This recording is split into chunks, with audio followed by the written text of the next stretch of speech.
this shit. I didn't even think about doing a cold open for tonight, but your glasses are looking extra Rachel Maddow tonight.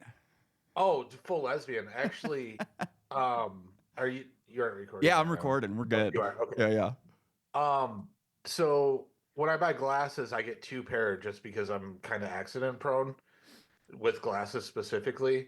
And when we went on that trip across the top of the country, I broke a pair, so I ordered another pair that I haven't sent to my buddy's house because we were gonna be there in July, at the end of July, and like we took off in June.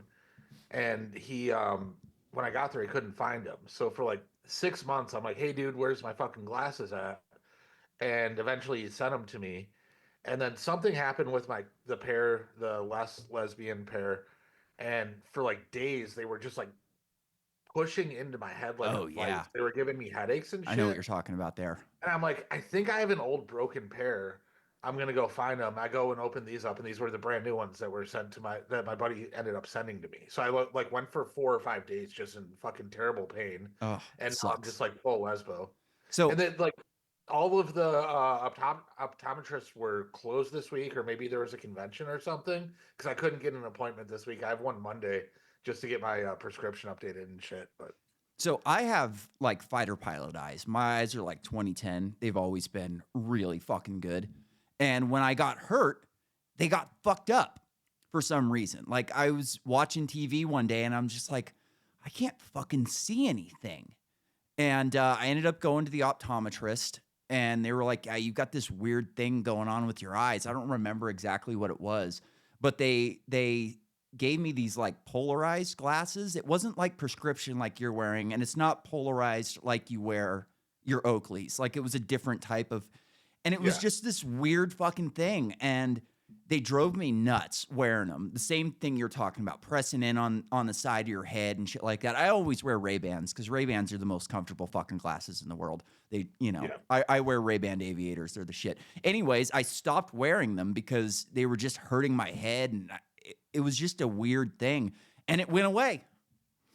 Huh. So it just works. Your eyes just work now. Yep, back to good. Ah, my mom must have lied to me about going blind then.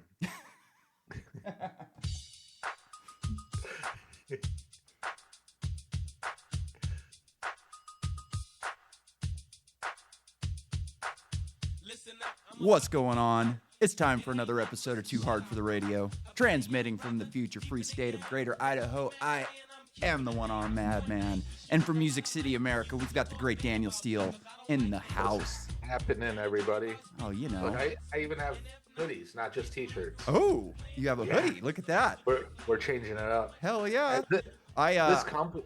I've been Oh, wearing the this, hoodie for the pod for the last couple weeks because it's kind of cold in here for some reason. I keep my house at 70 during the summer, and it's a little hot, and then I keep it at 72 during the winter, and it's a little cold.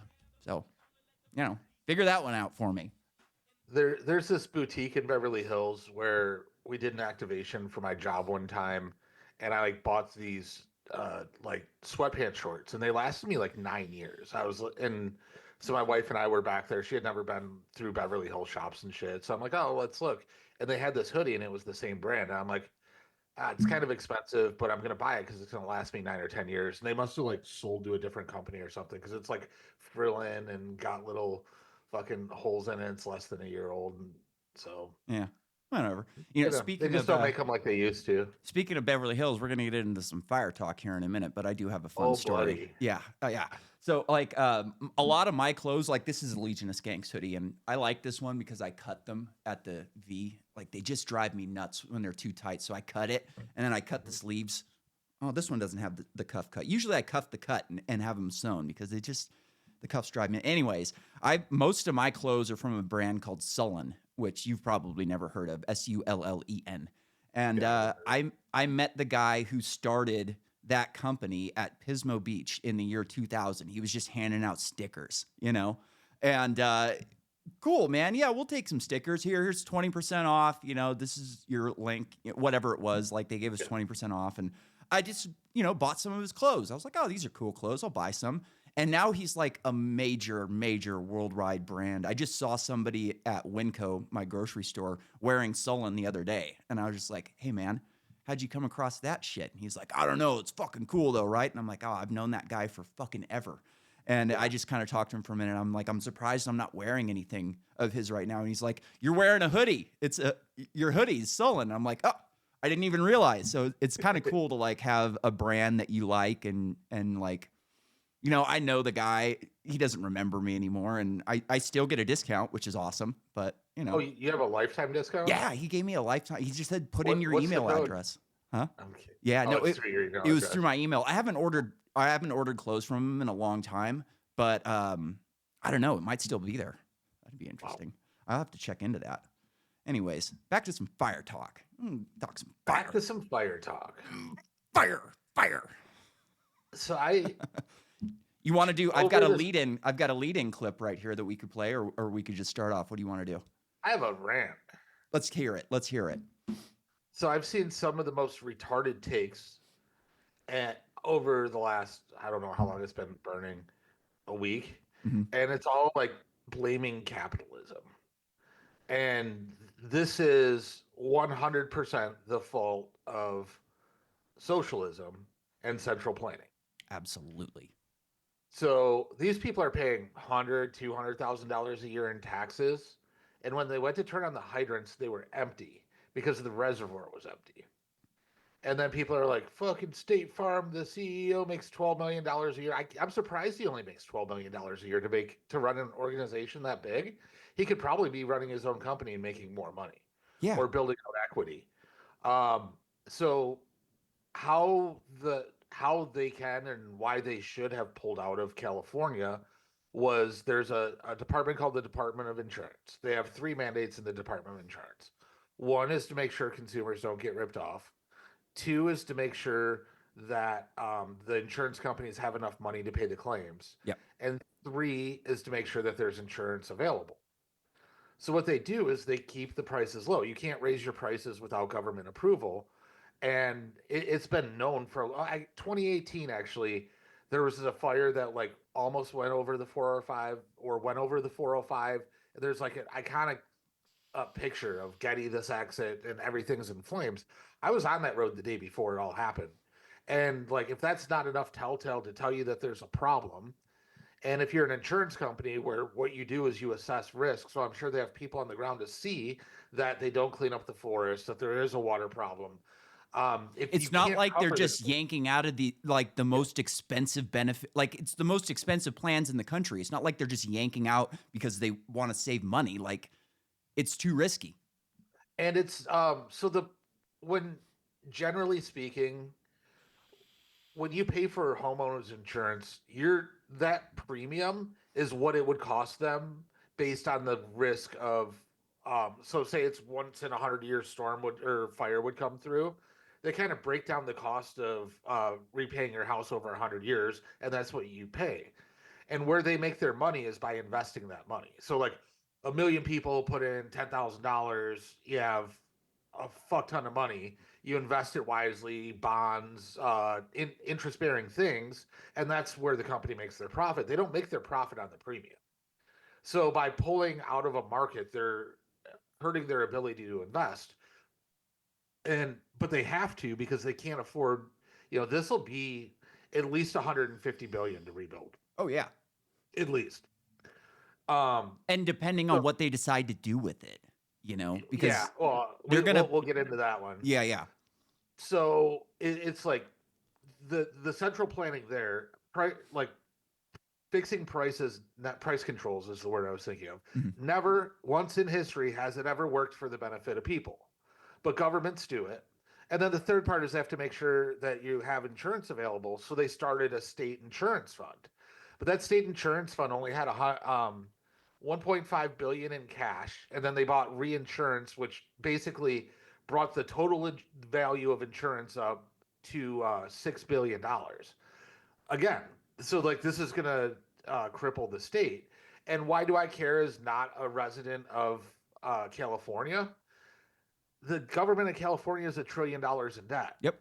We're paying for it. Plus, yeah, so it's coming out of the money that gets stolen from me without my consent. I have to pay because this fucking retard wouldn't do like just a number of things. And I have a friend, pretty famous dude, and he's like, "Oh, this was set up. It was a plan. It was a plan." And now watching Newsom talk, like they brought it would have cost $5 billion to fix Maui. We lost $6 billion that we sent to Ukraine. They just didn't do it, and now he's bringing in the governor of Hawaii to help him. And he did that guy fucked everything up too. Like this is going to be LA is going to be a 15-minute city. Yep. They're going to just develop it into high density fucking 15-minute city bullshit and like the whole EF World Economic the whole WEF plan is going to go into place there. Yep. And you know what's going to happen? People are still going to vote for fucking Democrats. Yep, for sure. Listen to Bill Burr. I was going to play Bill Burr. Did you hear him earlier? It's wild. No, we'll play him in a minute, but like, so keep going. With all of the regulations in California, like it takes 45 months on average to build a house or to get permits to build a house. 45 months. Yep. And like there's regulation on fucking everything. Yep. It's almost impossible to do business. So by having this closed market, the insurance rate stays lowish, relatively low compared to the risk. So the prices of the house inflate because people generally can afford one payment for mortgage and insurance. Yeah. And with the inflated prices, the state insurance only has a $3 million cap, but the average home in that area is worth $4.5 million. So now you have everybody's upside down. Almost everybody's on average is upside down $1.5 million by this price control. By the prices not going up, the housing prices inflated, which is good if you're trying to collect taxes on it. Or rent. But it's bad because it doesn't allow the free market to react. Bill Ackman, do you know who he is? So for those who don't, Bill Ackman's an activist investor. And what that means is he buys enough interest in a company to get a board seat and makes them get their shit together and fix their problems. So when Bill Ackman gets involved in a company, he'll buy prices at what he believes is below what the market would be if the company was run correctly. He goes in and helps the company run correctly. He had an idea of using SpaceX, XAI, and whatever Palmer Luckey did with drones, and just using drones to put out fires. But you couldn't do that in California, but there'd be so many different solutions if you just let the free market be free, that these fires may have started, but they would have never been at this scale. And it's just fucking ridiculous that the government, like everything of this should be an indictment of the government. And these retards are sitting here blaming capitalism. Or climate change. Oh, not as much on climate change, but like more capitalist. You're right. Like that was a great rant.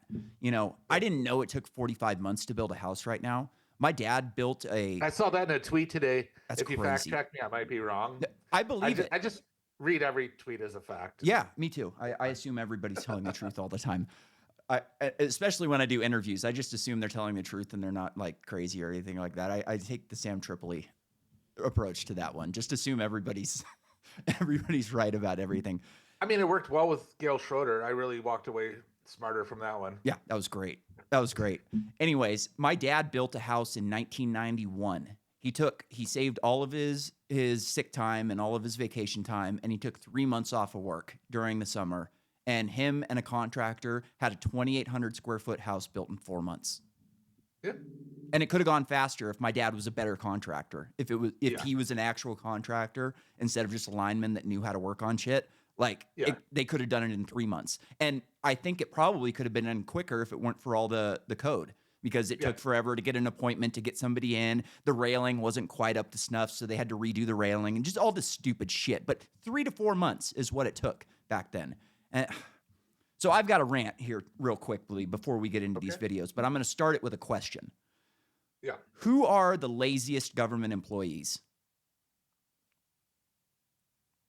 Middle management? No, I don't know. I would say teachers would be the top. You would have bureaucrats would be in there, but within the top 3 to 5, you've got firemen. For sure, fucking firemen are some of the laziest government employees. The only time you ever see a fireman in public is when they load 20 of them up into the fire truck and go buy thousands of dollars worth of food at the grocery store. We had a forestry department next door to my house when I grew up. And you know what they did every day? They played fucking ping pong, and they went to the grocery store, and they barbecued, and they waited for a fucking fire. That's all they did. Why in the hell are these people sitting on their ass all fucking day when we have forests that need to be cleaned up? I don't even care if you hire a couple more firemen, but we should have minimal staff at these places that are hanging out waiting for a fire, and then 60% of the firemen should be out in the forest right now cleaning up. Well, that would be a way to deal with it. However, Gavin Newsom vetoed at least two bills that would have included forest cleanup, and there was other bills that didn't make it through their House or Senate or whatever. That's misinformation. Gavin Newsom put up a website today proving it. I don't care. I can go back and get the bill numbers. ChatGPT wouldn't do it for me, but I mean, if you guys want them, there was actually Chamath called out the bill numbers on last week's All In podcast, dude. Is worth a listen. You could go in to LA right now and just go to one of the forests that haven't been burned down with an iPhone and just, here you go. It's a disaster. I guarantee you could just go onto some hiking trail that's, like a public hiking trail and just film dead trees and brush and garbage, fucking homeless people everywhere starting fires. People dropping gas cans into the fucking sewers to start fire. The place is a disaster. An absolute disaster. Thinking back to Chamath's talk on this, he put out some numbers, and they used to export like 6.5 billion tons, or I don't remember the number, and of wood just from stuff that fell on the ground. Yeah. And now they only export like 10% or 20% of that. So they're losing revenue from it too. Yeah. So they could probably pay for the cleanup by selling the wood. So in the 50s and 60s, my grandfather worked for a logging company in Northern California. His job was all day, every day, cutting in fire road. That's all he did, is he got on a cat and he cut in fire road around everything that they're doing. If it's starting to grow over, if you got a little bit more brush, you go back over it and do it again and do it again. And it's all he did was fire road for 20 years until he ended up being a truck driver. Now, all of that land has been ripped away from the loggers and taken over by the government, and they don't manage it. They want to blame. Loggers did one of the stupidest things in history a long time ago when they cut down the old growth redwoods. That was fucking stupid. It was horribly dumb and short-sighted, but we have learned from that. Like every logging company in the world would not one of them would touch those fucking trees. Maybe, let's say America, because the world's a little fuckery, but no logging company in America would cut those trees down, even if they had the ability to do it. They'd say we could make a whole lot more money keeping the place maintained and making it better for people to come and witness it rather than cutting it all down. They have figured out trees. You cut, you plant, you cut, you plant, and you keep going around. If they were allowed to take over this land and manage it themselves, these fires would go away immediately because they are not going to let their money go up in flames. And I disagree with you on the firefighters. There's tons of brave men and lesbians. Sure.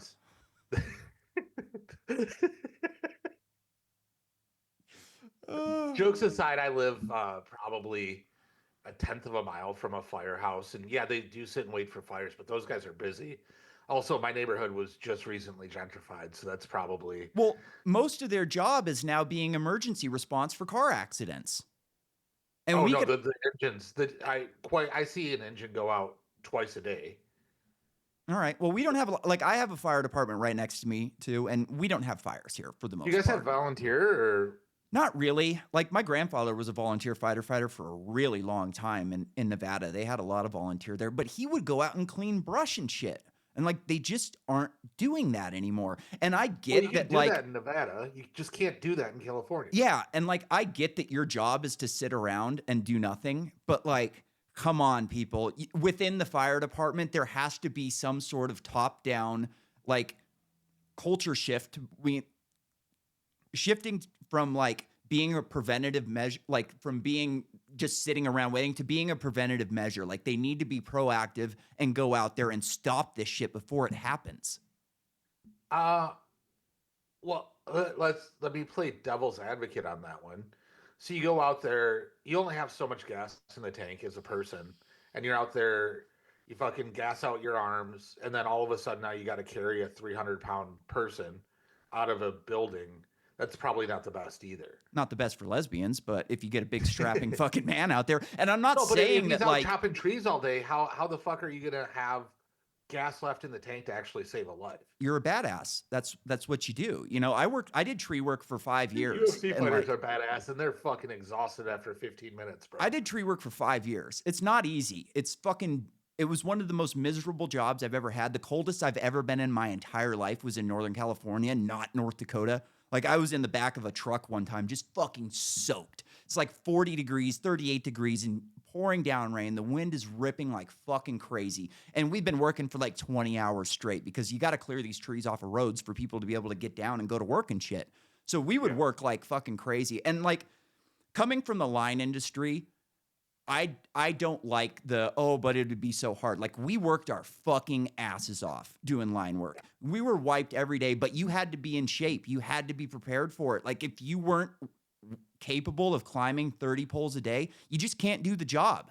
And like I'm not saying that these people should be called from, doing tree work to all of a sudden going and yanking something out of a building. We need to have crews, like we had different crews in line work. We had a crew that went around and saddled, they would frame the poles, they would set the poles, and then the linemen would come in and hang all the lines and energize everything. We could have rotating crews where you've got a crew at the fire station and you've got a crew out working, and it's a rotation. You do 2 days at the firehouse, you do 3 days out in there, however it works. If you've got to hire more firemen, hire more firemen. Like I would rather pay for double the amount of firemen than movie stars' houses burning down in Los Angeles. I'd rather pay a private company to do it. I would too, but that's not really in the cards. Like that's the obvious situation is give the loggers their land back and let them manage it like they know how to. But that's just not going to happen. Breaking news: climate change just lit San Bernardino on fire. Oh my God! It's expanded. It started at 2 p.m. Pacific time. From 5 acres, it's up to 34 acres 31 minutes ago. And I guarantee Fucking you climate could go change, to. Man. If we build a wall, we can stop climate change. Oh my God! All right, I've got a couple videos here. I've got one of Gavin Newsom. You want to hear that one? Is it the one where he's moving like a fucking? It's one of these deals where let's just listen to it. It's short. Okay. The National Guard men and women that have been on here. We pre-positioned 120 engines, helicopters, dozers, water tenders. No, they didn't. We did that on Sunday, 2 days before this event. So you've heard it said where there's smoke, there's fire. And of course, you've also heard it said where... This is Stephen Baldwin, by the way. Smoking podcaster. There's a fire truck. Dang it. To rebuild these communities back and rebuild them better than they were when we started this fire. This fire. It's all very telling. Like, why? Let's say you did have all of those fire trucks there. Why? And like, honestly, that would be the proper position. Like, these winds are coming. You should have everybody set up. Like, that's the proper way to do things. But that's not how it went down. Like I've watched videos there was a video of this guy who has been living in the same house in that area for like 70 years. He was like 80 years old or 70 years. I don't know. He lived in the house the entire life. His parents built it. They ordered him out. And as he's leaving, he's like, where are the fucking fire trucks? There are no fire trucks in this entire neighborhood. And at that point, he decided they're not going to save my house. So I have to do something. And he got a hold of a garden hose and he saved his fucking house. And like, if you had stuff stationed beforehand, my mom's house burned down in Northern California and they had fire trucks stationed at problem areas too. You know where those problem areas were? Exactly where the fire chief's kids lived. They were stationing fire trucks at their families' homes while everybody else's house burned the fuck down. Nobody went to jail. And I don't think anybody's going to go to jail for this one. No. Did I send you this tweet about them flying flights full of illegals in to loot? No. I got I got a couple more rants Sorry. to go here. So let me play Yeah. these 2 videos and then we'll get to that real quick. Okay, So sorry. just for the sake of like not listening to me, see it for yourself on the video. I'm going to play a video right now of a fire starting at a transmission tower. I need you to come out here right now. We have a very big problem. What? Holy shit. That is a 230 kV transmission tower. Oh no. Hey, we gotta go. And they just leave. No fire my trucks. God. Nothing. Just depend on the No. government to save you. All right. That's all I really wanted to play for that. Like, I've got one more and then I'll get to my rant. This one's interesting. We know from our data is that, you know, homes in the immediate vicinity of where the fires ignited remained powered and energized up until the point that the fire started. What we also know is that the sensor network was detecting faults with increasing frequency up to the point of the fire ignition. So faults are caused by tree limbs touching wires or wires blowing in the wind and touching. It creates a spark and a fault, and we detect all of those things. Importantly, what we cannot say is whether one of those faults caused the fire. We don't know that. What we know from our data is that there were increasing faults on the grid in the area around where the fires ignited. But again, we can't say whether specifically whether one of those faults caused a fire or not. Now we can. We've seen it on video. Now anything can be a fault. When I contacted a power line, I was the fault. And our grid is very fucking smart. Electricity is FM for anybody that doesn't know. And that means electricity is fucking magic. The shit's alive. It does weird fucking things. And we have a smart grid. Like he said, we can track every fault on every line in this country through a power station. Like we have these big, it looks like a command center from NASA or something like that with the moon landings. All these people, all these fucking screens, and you're just seeing lines everywhere and a red pop and a red pop and a red pop. And those are your faults. Now, we have equipment within these power lines that detect these faults. They're called reclosers. So when a recloser detects a fault, it turns the power line off. And then it'll try again. It'll fire it back up. If that fault is gone, then the power goes back on. If that fault, if the limb is still there, it'll click off again. It'll do it one more time, and then it'll turn off completely. But if these are just lines clacking together, or, you know, so it could even be a squirrel. If a squirrel touches a line and a you know, like a cross arm, that squirrel's a fault. It's turned into dust, and the power line comes back on. Now, we know that we can track all of this shit, and they could show us every fault on that line and the exact time that it happened. Why the fuck was the power still on? You knew the winds were coming. There was zero reason to leave the power on in these areas. You know, if you get a fire, you don't really need power for that. Like, hopefully your water stations are still going to be running and pressurized, because that's away from, you know, the fault that you're on. And we run everything in parallel. Nothing is, you know, like, if you turn off a transmission line, it's not going to turn off the entire area, right? You can reroute things. You can, you know, make it so the hill that is on fire is off and everything down around it is still on. And you can turn it off whenever you want. Now, in Northern California, I know a lineman who knows a lineman who worked on a pole that started a massive fire and burned down millions of dollars worth of homes and killed people, like just an absolute destruction event. That guy worked on the pole over a year before the fire started. He wrote in his report, this transformer is old and it needs to be replaced. We need to trim the grass around the entire right-of-way, and all these tree limbs need to go. Over a year later, nobody had done a fucking thing. And this is all because these power companies are government-enforced monopolies. If you're a great businessman, Dan, if you go, you know what, I'm looking at this situation right now, they should have turned the power off. There's no excuse for them not turning the power off. I'm going to start my own power company so I can do the right thing next time. Wrong. The government will not allow you to do that. PG&E has blown up an entire fucking neighborhood in San Bruno, killed hundreds of people. Nobody went to jail. They've burned down how many houses now? Southern Cal Edison, LA Power and Water have burned down tons and tons of houses. Can you imagine if your product just up and killed like 20 people in one day? You would like be out of business and possibly in prison for the rest of your life. These people get promotions. Yep. So my best friend came to town, or one of my best friends came to town yesterday. So I've been not very paying close attention to the news, but I did see something where I saw it a couple days ago. It's like, hey, look at this. This house doesn't have a smart meter and it still works, or this house stayed up.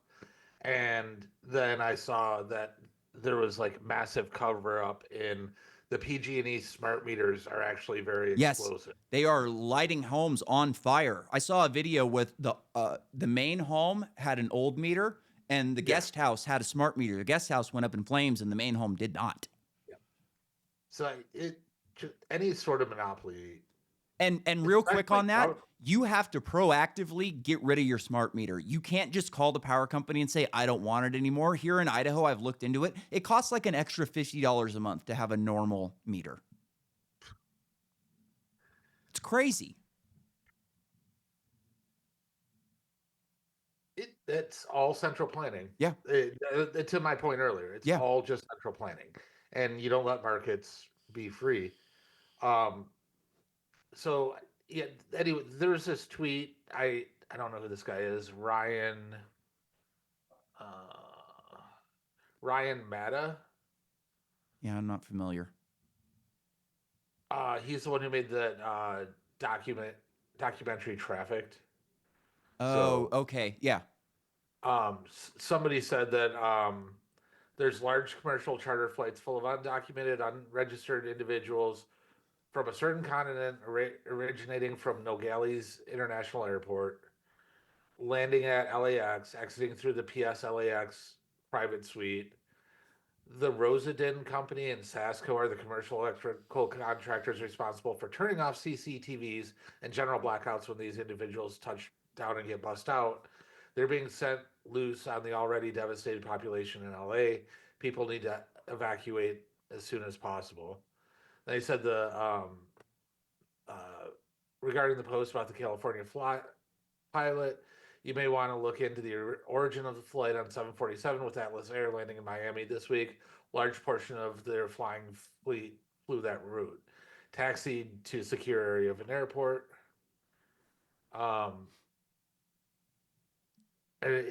This guy's saying I believe it. I believe that. Happening. I fully believe that. And could you imagine if you decided to go Kyle Rittenhouse and protect your fucking home from looters? You go to prison.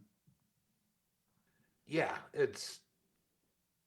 Tennessee's full, but find another state like this one.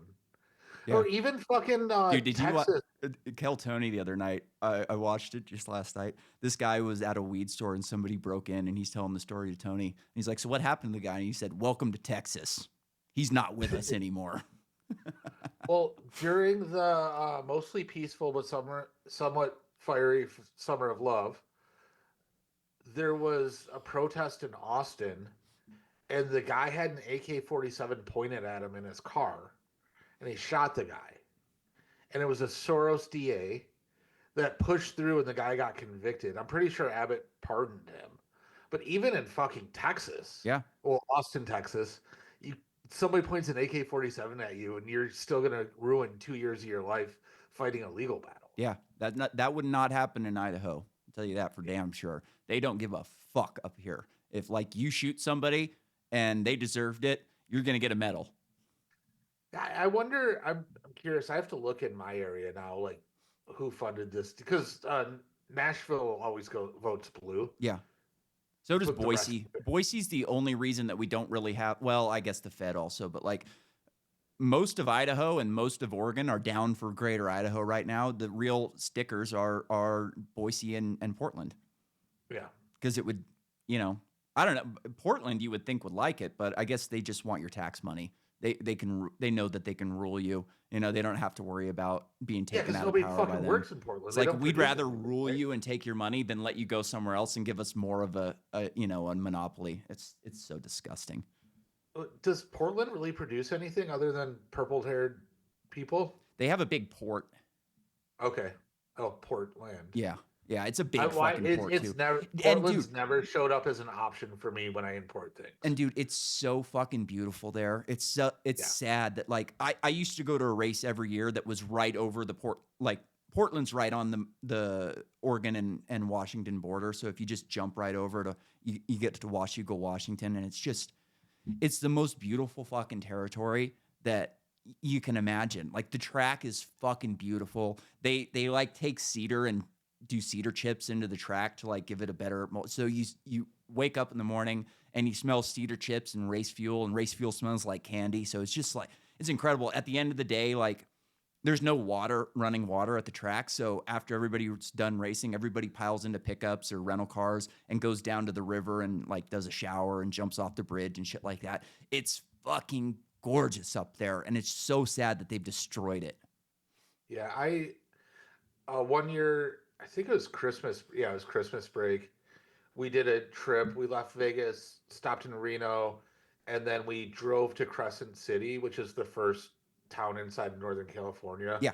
And we went up through like Mount Shasta, Southern Oregon, and over. Yeah. We ended up on like this 2-lane highway. Grants Pass. Fucking beautiful. Yep. Like, Grants Pass. Dude, and we I'm used like, to. so sad that I'm like, I just won't spend time in this state. Yeah. You know, and we have friends that actually moved to Chattanooga from I think Bend. They're like, we just can't raise our kids here. Yeah. But they had such a beautiful home. We used to go to this. We used to go to this lake that was like 2 hours from Lake Shasta. It was called Lake Britain.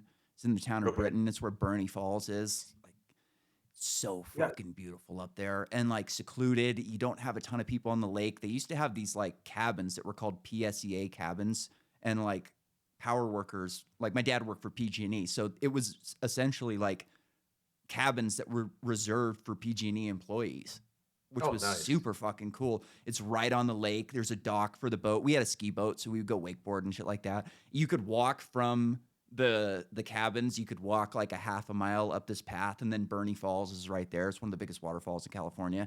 Just an incredible place to go. And again, destroyed. And like I was kind of hopeful at the beginning of this fire that like this could actually cause some change, because without the influential Hollywood people kind of like laying down the liberal line, like this is how you do things. If like I saw a great video of David Spade putting out a $5,000 hit for anybody who's caught looting and get thrown in jail. He's like, if you can get somebody caught, you get them in jail, I'll give you $5,000. And I was like, that's some progress. Like I've seen him and Dana Carvey on their podcast making fun of Fauci a lot. I'm like, this could actually mean something. And then you got Bill Burr. It's very good to see you. I heard you had to evacuate your home. Yes. Like most people, I had to. I got lucky, the winds moved, but, the fire was coming and all that stuff. So I feel lucky. Are you guys back in? And I think everybody did a great job. Yeah. Unlike the internet, Yeah, right. I know. It's right. Oh, my God. All of these fire experts. Why didn't you just fly a helicopter into the ocean and then just... I don't know, because there was 100-knot winds. You want to do that? You want to do that at night, you lunatic? How are you? This was definitely mismanaged. That's a big word we're hearing now. Mismanaged. Big like word. some idiot on the internet knows how to manage the worst fire in L.A.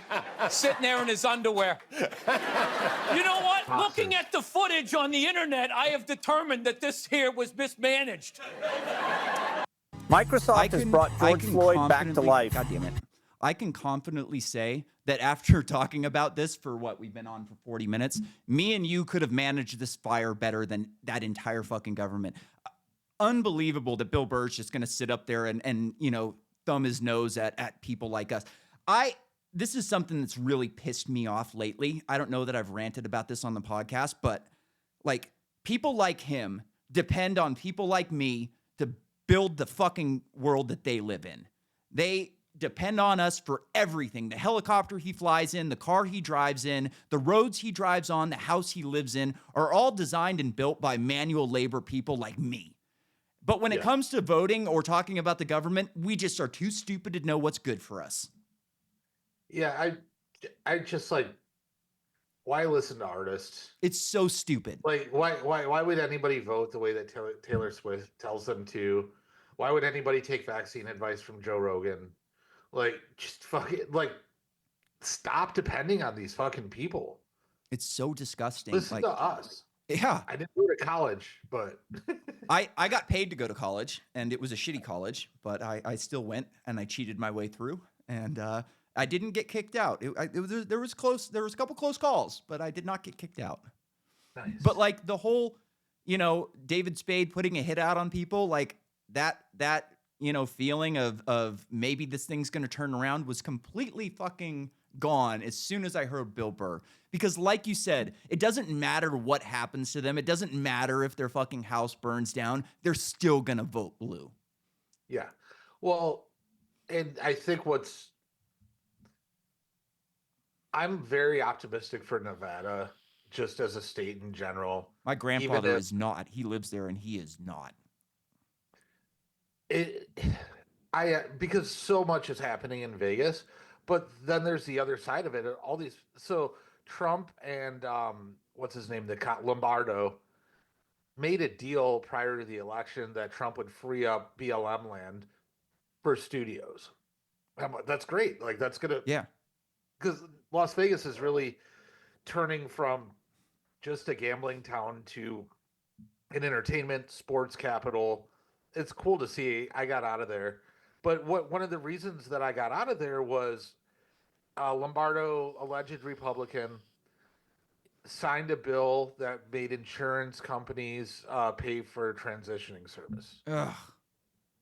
And then there was some other, I don't know what happened to them because I left, but they were working on a homeless bill of rights that wouldn't allow you to clear homeless people off of your building sidewalks. And just like other completely retarded shit. And I'm like, okay, this might not happen now, but it's happening. Yeah. And then now these fires are going to kick people up there. They're going to build studios. That's great. But all of these people are going to vote for all of the dumb shit that, for the reason that they left California. They're like, oh, same thing with Jordan fucking Peterson. Fuck that guy too. Yeah. He had to leave Canada because his speech wasn't how they liked it in Canada. And now he's down here. Forget the topic that he's criticizing people on, but he's criticizing people's free speech. Like, you fucking traitor. You're a refugee of censorship, and now you're down here talking about how we should censor people because you don't like the way they talk about one class of people. Yeah. I watched this motocross podcast called Pulp MX, and I hate the fucking host so much. But like, it's good interviews. The riders come on and they talk bike setup and shit like that. So I like listening to the podcast, even though I can't stand him. And the dude's a fucking liberal, which is so ridiculous. Like, as a motocross racer, as a dirt bike rider, we have been under attack by the state since I was 4 years old. Like, before I was 4 years old, you could take off from Cloverdale, where I lived, ride out to the river, and just go wherever the fuck you want and have a great time riding. And nobody gave a shit. And then the EPA stepped in and said, "Oh, these two strokes, they're polluting and they're causing fires." And like, there's never been a fucking fire started by a two-stroke dirt bike. They get a little bit of oil that drips out of the back of the pipe, but the pipe is cold enough that you can touch it with your hand. Like, the oil's not even hot. It was like a move to get rid of dirt bikes. And the dirt bike industry, along with the AMA, which is the American Motocross or Motorcycle Association, which is supposed to be a lobbying firm, which does zero lobbying. They've just ended up being like essentially an enforcement branch of, Supercross, where they ding people for making the wrong turn or some bullshit like that. They were so eager to comply with these fuckers that they did away with two-stroke engines completely. Oh, we're just going to switch to four strokes. The bikes are more expensive. They're harder to work on. Like, it's a joke. Two-stroke engines are fucking incredible. It's just an incredible bike. And they were just so willing to get rid of that shit to comply with the government. And guess what? They did the exact same thing with four strokes as they did with two strokes. Now, you can't even buy a competitive four-stroke in California. You have to go to Reno to buy one and bring one over. And these fucking people are still voting blue after all of this shit. So I like giving this guy shit on the internet. He tweeted something like, I think it's disgusting when people use, disasters as political fodder. And I like, commented to him, yes, Bernie Sanders is a scumbag for calling this climate change when it's clearly government mismanagement. And then he's talking to one of the announcers of Supercross on the show the next day. And he's like, I post stuff on the internet and then people, these internet trolls, they just come out of nowhere and all this, it's just ridiculous. And, I click on the profile, I look at what they are, and yeah, it makes sense. They're just losers. And it's like, oh, that's fucking great. Anybody who's not like blessed enough to be a pro rider or to be on TV is just a loser if they don't agree with you. It's like elitist fucking bullshit. Yeah. Elitist bullshit. This has been a rant heavy episode. Yeah, absolutely. I hadn't drank all year, but I decided since my good friend was in town that I was going to drink last night. And man, I didn't drink that much, but I just felt so depleted this morning. I think I'm just going to just not do that very much, even after the 2 months. Because I was reading that 2 months rebuilt, your liver completely regenerates. Not that I was concerned about it, but I'm like, let's get a new liver this time. Yeah. But I what doesn't make me depleted is happy products. Oh, yes, sir. That's a nice segue. Like, don't go buy my products yet. We're really close. I was up all night on the weekend. So China does a holiday. They do a month for New Year's where all the factories close for a month. Mm-hmm. And then the big customers get priority when they reopen. So if we didn't get this packaging done before the new year, we were going to be like March or April before we could get new packaging. But I was up and we were able to get the order in, so I'll come in and pimp that sometime soon. But hell yeah, pretty excited for it. Hell yeah, dude, you're working hard on that. Like I'm excited to try it when it's all said and done. I've got some here that I haven't tried yet because I'm a pussy and I won't do drugs alone. But I'm gonna have a dinner party or something at some point here, and we're all gonna get fucked up. I'm gonna turn off my background and just because my buddy, he was the first investor in my company. I was the first investor in his company. But so when we started, we were buying this. It's just like a brown powder. We're putting it in things like gummies and things like that. And what we learned was the liver can kill 10 to 90% of the bioavailability. So the results were very inconsistent for people. Like me, I'm pretty sensitive to it. So I'm guessing I'm only killing like 40%. Yeah. One guy, we gave him a quarter of a chew. He's like, that's the highest I've ever been. Wow. It's just like that far across the board. So we had to find something else. And we found this powder, which is what we sell now. And the problem with it is, well, one, it doesn't smell very good, but it like rocks up in the humidity. Oh. But if you put it under your tongue, we deliver consistent results. But the problem with it is, one, it's really expensive. And it's like we got all the way to sourcing it from small indigenous tribes, dropping it off at one of 4 labs that can do this extraction method. And then on the other side, they don't tell you what happens. You don't even know if you got the product that you dropped off or just like whatever product they had there. It gets tested as alkaloids, but you don't know if it's the shit that you dropped off. Yeah. And it takes forever to get blah, blah, blah. So I'm like, we have to remake it. We have to figure out how to make it with the stuff that we were sourcing. And we started talking to people about extraction, but we could only get people in cannabis to work with us. And this, I don't know if you can see. Oh this. yeah, it looks like hash. That's the best that we could do with extraction. Yeah. And then we started talking to a new lab. That's the guy's actually a molecular biologist. And this is what he was able to make. And this is what we're going to be launching with. This is odorless, tasteless. It's like almost pharmaceutical. I don't want to say pharmaceutical grade because we're not selling pharmaceuticals, but we're able to completely extract the alkaloids from the plant, attach it to a new binder. So we're not even calling it can anymore. We're launching our own nootropic that just has these alkaloids. So when you put this under your tongue, very similar result as this stuff from South Africa. Maybe a little more up than what I sent you, but it's a really good time. Hell yeah. And then we were able to turn that into these. I showed them on the last one, but these little tablets. They won't be purple. but you put these under your tongue. Put these under your tongue. They start dissolving in about 30 seconds. They kind of like collapse. Yeah. So it spreads out across the bottom of your tongue, and the Yeah. pores are able to absorb. I think we covered this all Yeah, last week. But no, this is good because this is an updated video that we can put out as like the happy video. And then, so I made these. Oh, watch list. That's the clip. And then our lab made these, which I tried last night. But the problem with these was they made them too well engineered. They don't collapse after the 30 seconds, so you just have to have it sit under your tongue for like 10 minutes. Yeah, that and it sucks. doesn't distribute across the pores under your tongue, so it's just not as intense. It's like a good vibe, but it's not like the euphoria that we shoot for. So he's gonna do another run of these, but these actually have a slight mint flavor instead of just like the other ones that I made. You don't taste anything. It's just like this dry thing under your tongue. Yeah.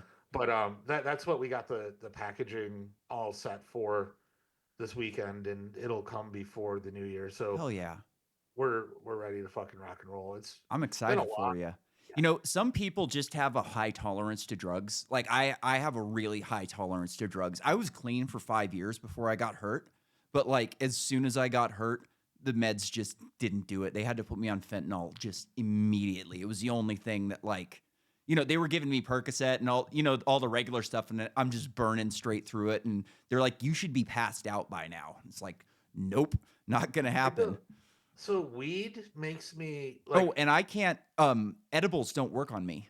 I've done all kinds of edible. Like we used to make edibles in Northern California when I was a kid, and we made them really fucking strong. Like we made these ones that were so strong, we called them party stoppers. We made them into cookies. And essentially, like when you wanted the party to end, you just brought out the cookies, and then everybody passes out. So I have terrible nightmares, which is me too. One of the reasons that I determined why I would drink so much before I went to bed. I haven't drank like that in years, but just to like not have the nightmares. Yeah. So I started doing edibles, but my tolerance, I'm not good on edibles. Like around people, I get anxious. I don't like it. But my tolerance builds so fast to where my wife is making me 250 milligram edibles. Yeah. And we were talking to the lab, and the guy's like, fuck, man, I ate one of those 25 milligram edibles, and it sent, like, I was laying down on a table, dry heaving. I'm like, bro, I do 250s. Yeah. And I don't get it. Found a shop in LA. They don't have a sign. You have to knock on the door. But I was able to, they had singles serving 250 milligram edibles. Yeah. And I was able to get 7,000 milligrams for $110. Wow. Yeah. That's fucking sick. I bet I could take a bunch of them and it would work, but it costs so much to buy from like the weed shop that it's not even worth trying for me. Oh, I'll get some of these. Hell yeah, I'm down. I'm down for that shit. My you know, buddy's like, go ahead. Just like tear off a corner to start. And that's what it is. I tore off a corner, and then like by the end I was just housing it. So I stopped doing that because it's like you said, it's so much money. Yeah. But I found I want to just be able to grow my own weed. I would love to be able to grow my own weed. I enjoy growing weed, and like I would make edibles and all the stuff, you know, and it's just can't do it here. Yeah. Well, you can't do it here. My wife doesn't make it. My wife makes me Delta 8 edibles. Wink, wink. But I actually found, what is it in turkey that allegedly makes you tired even though you don't eat enough of it when you eat turkey? Oh, tryptophan. Yeah, so I'm taking tryptophan supplements now, and they're working for me. I ordered I ordered the shit you told me. I forgot to try that. I do have one quick story here for you. I can't believe I've never told you the story before, but it like came to my mind when you were talking about how you guys are doing the happy thing. So like I used to live with a manager of a restaurant that I worked in, and her like boyfriend ended up being husband was cool as fuck. His name was Switchblade. He had a bunch of tattoos. Just a cool fucking guy. And his brain was always like thinking up of different businesses, and he was never successful at any of them. Like he'd started a ton of businesses and they'd all just failed. But he had a great mind for business. And we were just sitting. We had a weed smoking room in Southern California that we smoked weed in, like, and just hung out. And he was like, "We need to start a business together." And I was like, "All right. Like, what are you thinking?" He's like, "I don't know. What are you thinking?"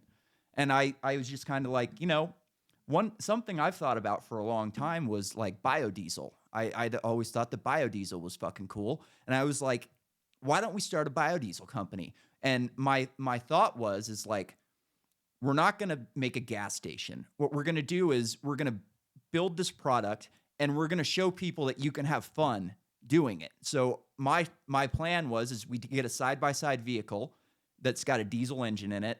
We, pump it up, make it a badass fucking machine. And then we go race the Baja 1000 and be the first, people to do the whole Baja 1000 in a side-by-side with biodiesel. And he was like, that's a great fucking idea. And we brought in another guy that we knew who had money and had started business before us. And again, he was like, that's a great fucking idea. Because we lived in Temecula, where everybody has diesel motorhomes and diesel pickups and motocross. Like, that's the spot if you want to do something like that. And his dad was like a petroleum engineer or something like that. Just like same type of guy that you were working with a really smart guy. He was a professor at one of the big colleges in Southern California. And we did it. We actually did it. Like, we made this company. We called it Biox. And we bought the rig. We ended up getting a sponsorship by John Deere because John Deere had a side-by-side with a diesel engine in it. It was a 3-cylinder diesel. So they gave us the machine. And I went and I tested it. And I was like, we can make this thing work. Like, this is a real deal, And it just went south. Like, we brought in another guy who was a drag racer who like built drag cars and stuff like that to help us with the machining and the building and all that stuff. And we brought in a guy for suspension. And even though it was my idea, I kind of got pushed aside really fucking quick because I didn't have any money. And they started making the decisions. And my thought is we're going to build this thing. We're going to test it. We're going to make sure that it's going to make the race. And we're going to start at the Baja 300. Then we're going to do the 500. Then we'll do the 1000. So at the time, we were like 6 months or 8 months away from the Baja 1000 and probably a year and a half away from the 300. So I'm like, we're going to do the 300. Like, we're going to have this thing. And, oh, no, we can't do that. We're going straight till the 1000. And I'm like, guys, like, that's just not going to work. We don't have any racing experience. We don't have any rigs to take down there with us. We don't have any pre-running vehicles. Like, that is just unbelievably impossible. And none of them had any racing experience except for me and the drag racer. And the drag racer was with me. He was like, I agree. We got to do this slow and make sure the thing works. And they wouldn't have it, and they had to do it now. So I went and tested the vehicle like 2 or 3 weeks before Baja. They got it done. And I drove it for probably 10 or 15 miles out in the hills, and I broke 3 of the axles. Jesus. And I was just like, guys, we can't fucking do this. It's not going to work. And they just wouldn't hear it. And I ended up just leaving. I walked away because I was like, I have a reputation as a racer. Yeah. And like, if this, and I was interested in getting into side-by-sides or trucks or something like that. I got to actually drive a trophy truck with a professional driver during this. Like, we set it up and I went and I did some of the, like, navigation in the passenger seat. And then I got to drive a little bit, and fuck, it was one of the funnest things I've ever done. But I just couldn't stick my name on it. And they ended up hiring somebody else to drive it. I think the guy who did the suspension was supposed to drive it. And they went down to Baja and they started trying to do some pre-running, broke the truck that they brought with them. And the guy was just like, you know what? I'm out. And he pulled all of his stickers off of it and he walked away. And one of the rich guys decided they were going to drive it, and they made it like 8 miles. So I actually do have, and it's funny because I'm such a climate change nut. Like, I actually started a climate change business at one point, and it ended up being like, dude, we did it right too. Like, we built a shop, like we built a lab essentially. We bought a diesel engine. It was really cool what we did. It's like, so we made the biodiesel with the smart guy, and we had this engine. So we got the engine running on regular diesel, and it was fucking loud, and it was smoking like crazy, and just clunking and clacking, and just a really shitty engine. And then we put it on the straight B100. We didn't even mix it with any regular diesel, and it got quieter. It stopped knocking. All the seals like expanded, and it stopped leaking. There's no smoke, and it smelled like French fries. Yeah, the business there isn't making the biodiesel. The business is making the machine that makes the biodiesel. That would have been a smart move. And like, we ended up, our plan was to make one gas station, like between Temecula and Glamis. Glamis is like a big dune area, so everybody's got to drive through there to go. And we thought like maybe we'll start a gas station, and then people can fill up on their way out there. We're going to be able to make it for there was really no business model for it though, because like it was impossible to get used oil because every company that's not just a single owned restaurant has a contract with a company to do all of their restaurants. So it's like, yeah, guys, we'd love to, give you this stuff for free, but we're contracted and we just can't do it, Yeah. And then, after the vehicle failed, they decided, well, we'll make an additive for regular diesel pickups. And that didn't work either. And the company just ended up failing. That makes sense. Yeah. But it was fun. I think I stopped grading success of a project based on an outcome, because where I've learned the most is things that were just epic failures. I started a company that made $1 million in 3 months. I hired the wrong person. They got me run out of it with the investors. Like I learned so much from that, Yeah, I learned a lot from that too. So I don't want to sound like Tony Robbins or something, but like it's like those failures are more important than the wins, because when the wins come, they're actually worth something. Yeah. It's not just like, oh, hey, I did this and it was a big success and here we are. Yeah. I can't tell you how many businesses I had failed. Yeah. Even since I left Influential, I've probably at least tried 100 different ideas, and I would abandon them very, very fast if they didn't work. It's like, oh, on to the next idea. Yeah. And then we got here, and now I'm just. A lot of people would have probably abandoned this project a long time ago. Yeah, but dude, I thought you've been done a bunch of times, like figured it out. But every time you come back and you got something new going, Yeah, and a lot of companies have tried. There's a few people out there selling Canna products. I'm not super impressed with them. Nobody has a consistent delivery like we do, but a lot of the big companies in the alternative space have tried this product and they're like it's just too hard. Yeah, and they couldn't figure it out. And we were able to figure it out. Now we're attracting attention from some really great people. Are you looking to sell? In 5 years. Okay. Because I know a lot of businesses are started with the plan to sell. Like my ex-wife's sister started a company and she never planned on like keeping the company. It was like, let's build this thing, give ourselves a niche, and then sell it to somebody and start something else. Yeah, one of my partners has sold a couple of companies in the vape or alternative drug space, and he was one of the third person to invest, and the reason that I had him invest was because he has the experience in building these and selling them. Yeah. He sold more e-liquid than anybody in the world. Oh, wow. Yeah. Have you looked into selling it at like marijuana shops and smoke shops and shit? Yeah. So we didn't have, so we went to this trade show. It's called Champs. It started off as like just a glass blowing show, and now it's just like the mecca for alternative products. We went with our product, which makes you feel pretty good, or the original, we call them Generation 1 products. Yeah. But we had the inconsistent delivery, but none of them were like fuck you up. And everybody was selling these like super crazy kratom extracts. Yeah. Or these, they call them their proprietary mushroom blends. And what they're doing is putting DME in them, which is like a similar experience to LSD, and just not telling people. And we didn't have anything that was even like on that level. So that's how we got here. We definitely don't feel like LSD or anything like that, but we deliver a consistent, and now we're actually kind of positioned to go more after the alcohol market than the drug market, just as an alternative. Yeah. That's turning out to be a really big space. We have some pretty cool partnerships lined up that I can't talk about yet. And to where, like, imagine you order a margarita, but the salt has my product in it. I was just thinking that.